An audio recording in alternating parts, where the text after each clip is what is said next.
Imaginez, vous êtes l'une des plus grandes artistes de votre époque, mais on va littéralement effacer votre nom de vos propres œuvres pendant 2 siècles. C'est l'histoire de Judith Leyster, l'une des peintres les plus talentueuses du siècle d'or hollandais, dont les tableaux ont été attribués à des hommes pendant des générations.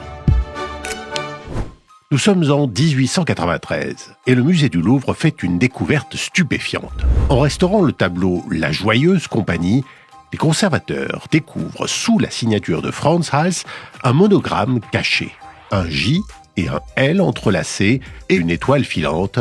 La signature de Judith Leyster réapparaît enfin à la lumière. Née en 1609 à Haarlem, Judith n'est pas issue d'une famille d'artistes. Son père était brasseur.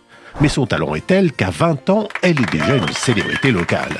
Dans un monde artistique dominé par les hommes, elle ose peindre ce qu'aucune autre femme ne peint à l'époque, des scènes de la vie quotidienne, des portraits en pied modernes, des fêtards aux joues rosies par le vin des musiciens. Sa touche est libre, vivante, et son talent pour capturer les émotions remarquable. Mais Leyster va plus loin. Prenons l'un de ses chefs-d'œuvre, La Proposition. Alors que ses contemporains peignent des scènes de prostitution avec un regard masculin complaisant, elle nous montre une autre réalité. Sa toile représente une femme modeste, concentrée sur sa couture, harcelée par un homme qui tente de l'acheter. Par la subtilité des expressions et le jeu d'ombre et de lumière, Leyster dénonce avant l'heure le harcèlement masculin.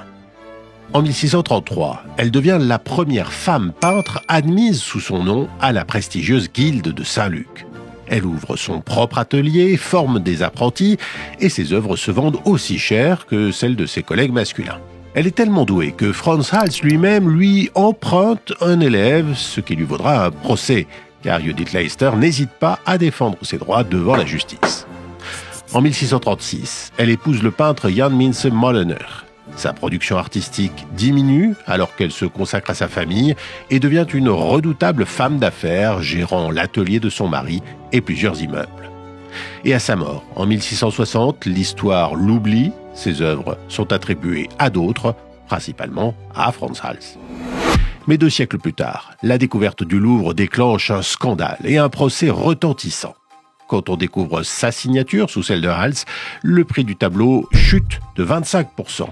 Aujourd'hui, Judith Leyster reprend enfin sa place dans l'histoire de l'art. Ses œuvres sont exposées dans les plus grands musées du monde, le Louvre, la Mauritshuis, le Rijksmuseum. Et dans son célèbre autoportrait conservé à Washington, elle nous regarde encore, le sourire aux lèvres, comme si elle avait toujours su que son talent finirait par triompher de l'oubli.